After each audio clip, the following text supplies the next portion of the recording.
बिस्मिल्लाहिर्रहमानिर्रहीम नहमदुहु व नुसल्ली व नुसल्लिमु अला रसूलिहिन नबिय्यिल करीम।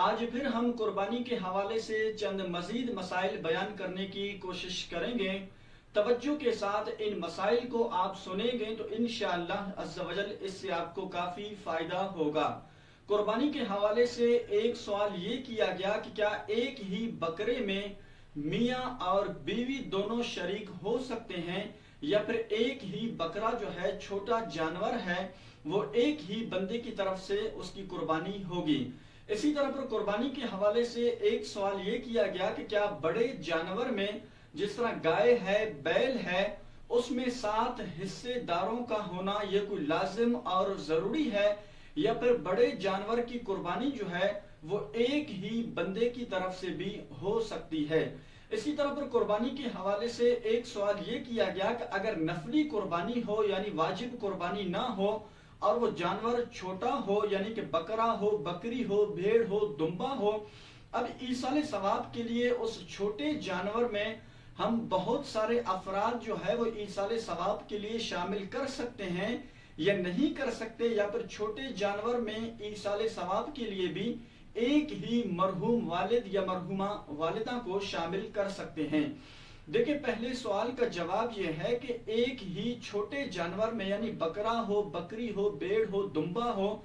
उस जानवर में मियाँ और बीवी दोनों शरीक नहीं हो सकते। अगर मियाँ और बीवी जो है वो छोटे जानवर में शरीक हो तो इस सूरत में फिर किसी की भी तरफ से कुर्बानी नहीं होगी। तो इसलिए ये लाजिम और जरूरी है कि अगर छोटा जानवर है, भेड़ है, दुम्बा है, बकरी है, बकरा है, तो ये फिर एक ही बंदे की तरफ से कुर्बानी होगी। अगर छोटे जानवर में मियाँ और बीवी दोनों शरीक हों तो इस सूरत में फिर किसी की भी तरफ से कुर्बानी नहीं होगी। बाज औकात यूं होता है कि घर के सारे अफराद जो है वो साहिब निसाब होते हैं, लेकिन एक ही छोटा जानवर खरीद कर उसमें सारे बंदे शरीक होते हैं या 3-4 भाई शरीक होते हैं और ये नियत कर लेते हैं कि ये सब की तरफ से कुर्बानी हो रही है। इस सूरत में किसी की तरफ से भी कुर्बानी जायज नहीं है। अगर बड़ा जानवर है, गाय है, बैल है, तो अब इस सूरत में उसमें आप 7 अफराद शरीक हो सकते हैं, इसमें कोई हरज नहीं है। इसी तरह पर कुर्बानी के हवाले से एक सवाल ये किया गया कि अगर बड़ा जानवर है, गाय है, बैल है,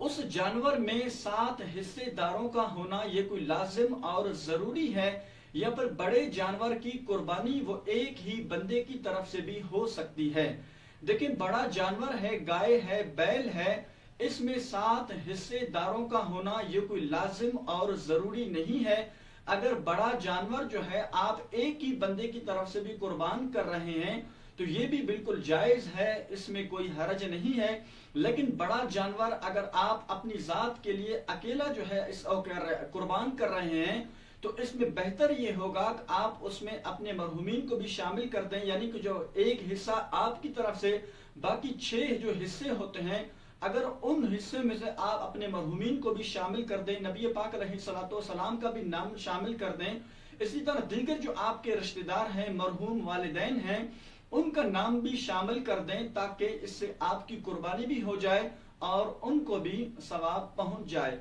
लेकिन जो है अगर आप जो है सिर्फ गाय सिर्फ अपनी जात की तरफ से कुर्बान कर रहे हैं तो ये भी बिल्कुल जायज है, इसमें 7 हिस्सेदारों का होना ये कोई लाजिम और जरूरी नहीं है। अलबत्ता इसी तरह पर एक सवाल ये किया गया कि अगर छोटा जानवर है, बकरा है, बकरी है, भेड़ है, दुम्बा है, वो आप नफली कुर्बानी तौर पर आप जबाह कर रहे हैं। अब अगरचे वो जानवर छोटा है, बकरी है, बकरा है, लेकिन उस नफली कुर्बानी में आप ईसाले सवाब के लिए अपने कई मरहूमीन का नाम शामिल कर दें तो ये बिल्कुल जायज है, इससे सबको सवाब पहुंचेगा। एक ही बकरा जो है आप नफली कुर्बानी तौर पर आप अपने मरहूमीन वालिदैन को शामिल कर दें, या फिर दीगर जो आपके अजीज व अकारिब फौत हुए हैं उनको आप शामिल कर दें, उनकी नियत कर लें, तो इंशाअल्लाह अज़्ज़ा वजल इससे सबको सवाब पहुंचेगा। और ये अमल जो है खुद नबी पाक अलैहिस्सलाम से भी साबित है कि नबी पाक अलैहिस्सलाम ने 2 मेढे ज़बा फरमाए और इरशाद फरमाया कि एक मेढा जो है ये मेरी तरफ से है और एक मेढे के बारे में, एक जानवर के बारे में इरशाद फरमाया कि ये मेरी उम्मत की तरफ से है। यानी एक ही जानवर को नबी पाक अलैहिस्सलातु वस्सलाम ने अपनी सारी उम्मत की ईसाले सवाब के लिए उस जानवर को कुर्बान किया, ज़बाह फरमाया। तो ये बिल्कुल जायज है, नफली तौर पर आप एक ही बकरे में आप अपने सारे रिश्तेदारों को शामिल कर दें, सारी उम्मत को शामिल कर दें, तो इंशाअल्लाह अज़्ज़ा वजल इससे सबको सवाब पहुंचेगा। अल्लाह करीम जल्ल जलालहू की पाक बारगाह में दुआ है कि मालिक करीम हम सबको इन मसाइल सीखने की तौफीक अता फरमाए। और अगर आपके जहनों में जो है कुर्बानी के हवाले से इस तरह के सवालात हों तो आप वो सवालात जो है हमसे कमेंट के जरिए पूछ सकते हैं। इंशाअल्लाह अज़्ज़ा वजल आपके सवालात के जवाबात जो हैं वो वक्त मुनासिब पर जरूर दिए जाएंगे। अल्लाह करीम जल्ल जलालहू की पाक बारगाह में दुआ है मालिक करीम हम सबको अमल की तौफीक अता फरमाए। व आखिर दावाना अनिल हम्दुलिल्लाहि रब्बिल आलमीन।